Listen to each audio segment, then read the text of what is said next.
I ftuari i parë për sot është Florian Haçkaj, përfaqësuesi i lëvizjes politike Diaspora për Shqipërinë e Lirë. Në 2 episodet e kaluara ne ju kemi njohur me një përfaqësues të tyre për Kanadan, Menador Bakallin, i cili ka bërë një ekspoze të motivimit dhe objektivave të tyre. Gjatë qëndrimit tonë në Tiranë në mesin e gushtit të këtij viti, pra të vitit 2020, patëm rastin të takohemi me vetë bashkëthemeluesin e lëvizjes, zotin Haçkaj, me të cilin bashkëpunëtori ynë e Sateliti zhvilloi një bisedë informuese, të cilën do ta ndiqni në vazhdim. Por unë dua të ndalem pak te zhvillimet më të fundit nga kjo lëvizje, pasi kishim zhvilluar bisedën me Florianin. Nga rrjetet shoqërore mësojmë se më 3 shtator kjo lëvizje i ka dërguar një kërkesë me 3 pika drejtuesve të shtetit dhe të opozitës, duke i kujtuar se e drejta e votës për diasporën nuk është një nder që po u bëhet atyre, por një detyrim kushtetues. Dhe vijohet duke u kërkuar 3 gjëra: përfaqësim direkt të diasporës në kuvend, përfshirje të lëvizjes Diaspora për Shqipërinë e Lirë në procesin këshillues, si dhe në numërimin e votave. Tani le të ndjekim bisedën.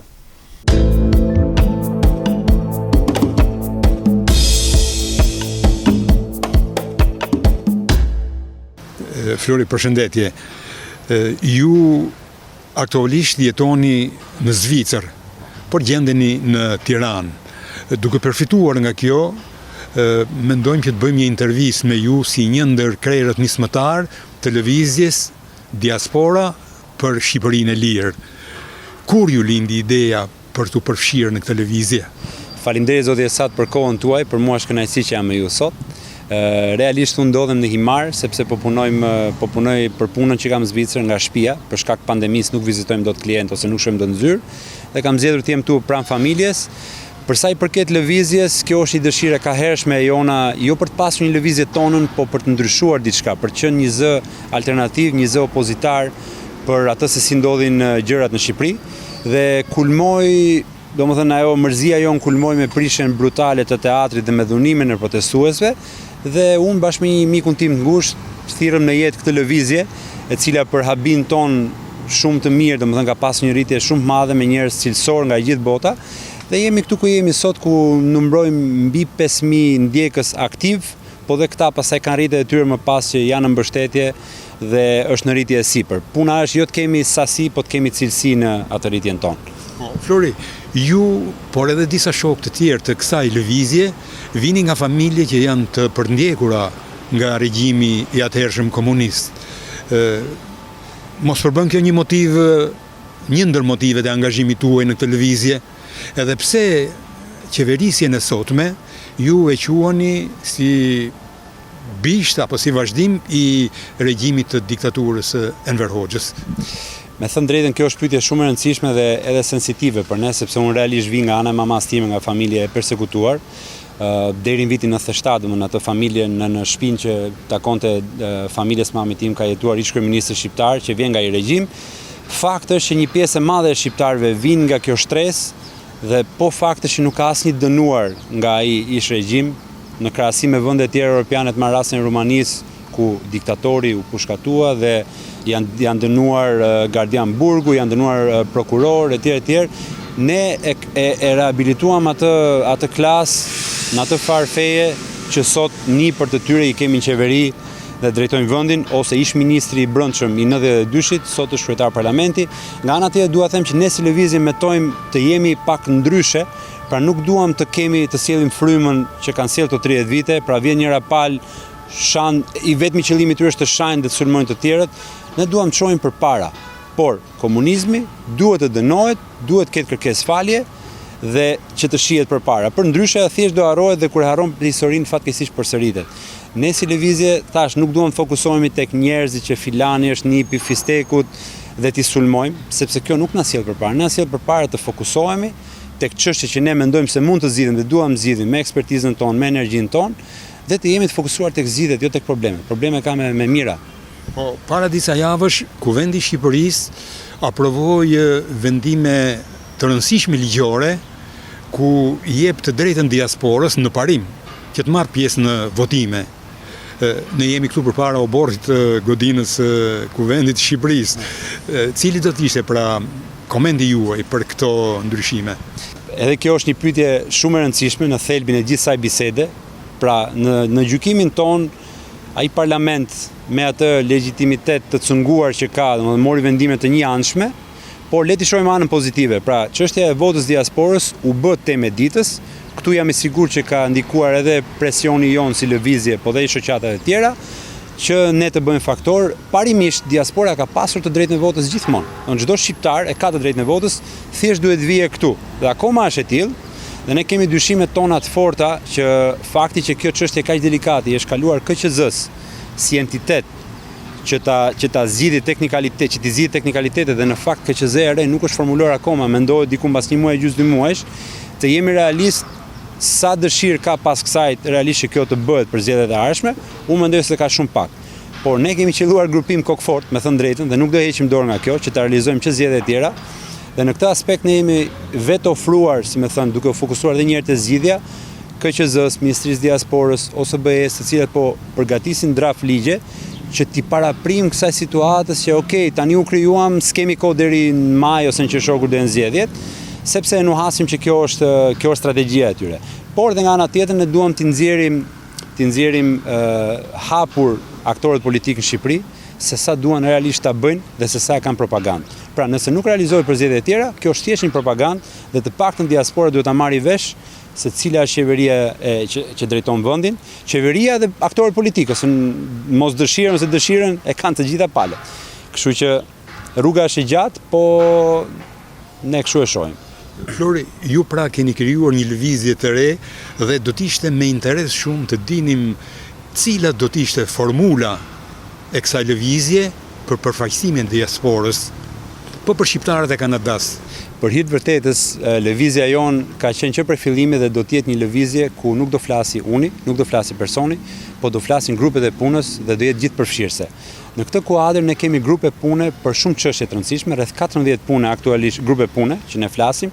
Njëri nga këto është i fokusuar thjesht tek çështja e votës, e teknikaliteteve, e modulit dhe së shpejti do dalim me një draft që ne propozojmë si më ideali.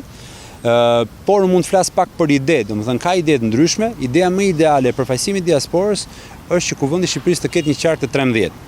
Ketë një qark 13 që i dedikohet specifikisht diasporës dhe aty siç e bëjnë shtetet e tjera mund të ketë 1-2 deputet që është njëri për Kanadan duke parë komunitetin e madh, njëri për Amerikën, ndoshta njëri për Greqinë, për Italinë ku ka komunitet më të madh. Mbi çka e tillë mendojmë diku deri ke 10 deputet të ketë, kjo do ishte idealja.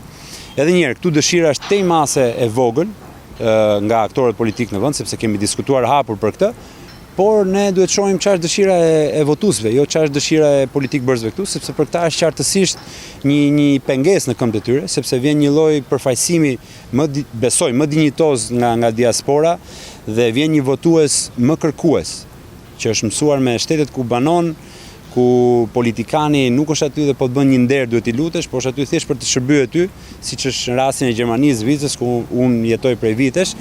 Kështu që ne këtë metojmë fort dhe besojmë se po erdhi kjo, do jetë një katalizator shumë i fortë për çfarë bëhet këtu pas. Pra që bëhet një lloj teatri, prishën teatrin dhe po bëjnë teatr këtu. Ne duam ky të jetë institucioni më i shenjtë ku me të vërtetë njerëzit propozojnë ligje për njerëzit dhe jo ngrejnë kartonin për t'i bërë elozhe kryetarit. Gjatë kësaj kohe që ju keni zhvilluar aktivitetin tuaj si lëvizje, keni patur një ftesë nga opozita për t'ju bashkangjitur asaj? Në fakt ne kemi pasur qasje institucionale që prej fillimit. Pra ne filluam, nëse dikush tjetër e fillon duke mbledhur numra, duke pasur në aq me 10 veta sa ishin fillim, ne filluam me shkresa zyrtare. Dhe pam që përgjigjja ishte ajo që ne na duhet. Pra përgjigje mbështetëse, përgjigje dëgjuese. Në këtë kuadër qasja institucionale vazhdon dhe ne jemi dëgjuar në atë kërkesat që kemi pasur, jemi dëgjuar nga Presidenti i Republikës, nga Ministri i Shtetit për diasporën, kemi pasur një ftesë nga opozita për t'u dëgjuar për temat që ne ngrim, dhe kjo është e rëndësishme përmet të shohim ku rrahin kahet politike dhe sa e duan vërtet, dhe gjithmonë do i ballafaqojmë me të vërtetën. Pra këtë ke thënë, këtë kemi biseduar, ku je nëse e zën nesër vjen në pushtet. A na kanë bërë ofertë për të bërë pjesë të tyre? Jo, tu duhet të jem shumë i sinqert dhe edhe nëse do na bënin, ne do ishim shumë të kujdesshëm Domethënë në momentin e parë, sepse do jemi refuzues, sepse nuk është ky qëllimi jonë, ne nuk kemi dalë aty në pasarel që të shitemi sa më shtrenjtë, ne kemi dalë për të arritur qëllime. Kushdo që nesër do dali dhe thotë këto pika që ju keni vënë letër, ne do t'i çojmë përpara bashk, ne do ta mendojmë seriozisht, do ta bisedojmë me grupet e punës, me rrethin e gjerë drejtues të lëvizjes dhe do marrim mendime, asnjë gjë e nxituar. Reagimet qytetare ndaj lëvizjes suaj si janë? Mahnitse me thënë drejtën. Unë ka pas mbështetje të paimagjinueshme që shkon nga intelektual, nga më të njohurit në botë që na janë bashkuar, shkon edhe tek shtresat po them shtresa punëtore që këtu më vjen çaj me thënë drejtën që na shkruajnë faleminderit që ju flisni, se ne nuk ngrim dot zërin, na heqin nga puna dhe kjo na plas shpirtin. Në vitin 2020 shqiptarët e shkret që punojnë fort, djersin çdo ditë, nuk e di, po them një kamarier, një punonjës në administrat, një pastruese shkolle ose mësuese të kenë frikë të thonë të vërtetën, sepse i heqin nga puna që pagohet me taksat e tyre. Se buxheti i shtetit kryesisht nga taksat e taksapaguesve, kështu që kjo nuk shkon në thelb. Pse po ta marrim problemin edhe më thellë, çfarë fëmijësh po rritim për këtë planet, ja për Shqipërinë, po edhe për planetin, po rritim mentalitet sklavi, mentalitet frike. Kjo duhet ndryshojë dhe kjo është ajo qasje që ne me shpirt duam të sjellim. Pra politikani duhet jetë i përgjegjës, duhet mbaj përgjegjësi kundrejt votuesit vet. Vetëm kështu ecet përpara. Edhe diçka tjetër të lutem, me që jetojmë në kohë pandemie dhe nuk mund të rrim pa e përmendur, cili është mendimi juaj për masat e marra ndaj COVID-19-s këtu në Shqipëri, po edhe në Zvicër? Unë nuk jam epidemiolog që të flas për këtë, por unë kam fatin e mirë ta krahasoj me Zvicrën. Dhe po të marrë një shembull, duhet funksionojnë strukturat. Strukturat shtetërore pagohen po nga taksapaguesi që të funksionojnë. Ne pam dhe me tërmetin, pam edhe me Covidin, që një person vazhdon akoma ajo kultura e njishit, për cilën ka dhe doktoratura në Ballkan, domethënë është shumë e fortë. Vazhdon kultura e njishit që të zgjidhë çdo problem. Nuk duhet vi fare njishit, duhet të funksionojë shteti, të funksionojnë ato emergjencat civile, të funksionojnë këshilli kombëtar kundra pandemisë. Dhe mos na dali fare drejtuesi i shtetit flasi çdo ditë. Merkel në Gjermani ka dalë vetëm një herë dhe kishte 16 vite pa dalë në parlament, doli vetëm një herë duke folur për pandeminë dhe mënyra se si foli ishte thjesht motivuese për njerëzit. Pra si do ta bëjmë, kemi kurajo, as duke kërcënuar, as duke i bërë presion, as duke i futur frikën. Ne jemi të gjithë të rritur, të përgjegjshëm, e duam jetën, ruhemi dhe nuk kemi nevojë që të na tregojë dikush pralla me dragon që ne ta hyj frika. Pra kështu duhen trajtuar njerëzit si të barabartë dhe si partner, jo si sklever dhe unë jam pronari dhe kjo është e gjitha qasja që ne na mërzit me thënë drejtën dhe duam ta ndryshojmë me ato mundësitë tona modeste, por që besoj dëshira është tej mase e madhe. Flori, vini shpesh në Shqipëri? Personalisht vi shumë shpesh, domethënë që se kam hikur si student, kam parë mundësinë të vi ose më thënë që kur kam dalë një jetë në punë, kam darë mendje që një pjesë e rrogës shkon për ardhin në Shqipëri, sepse gjëja më e shenjtë që kemi është familja. Dhe familja ndodhet në Shqipëri, kështu që sa më të forta mbajmë të lidhje, duke mbajtur familjen, mbajmë dhe me vendin dhe me hallet dhe me të gjitha, kam tej mase të fortë. Po dhe kur vini, çfarë është ajo gjë që ju bën përshtypje më shumë? Çfarë vini re? Po në fakt me kalimin e kohës, ndoshta kur ishim më të ri shikoni vetëm anën e qefit, po me kalimin e kohës, edhe kur bëhesh me fëmijë, po edhe kur fillojnë smuren prindët, shikon anën si është ana shëndetësore.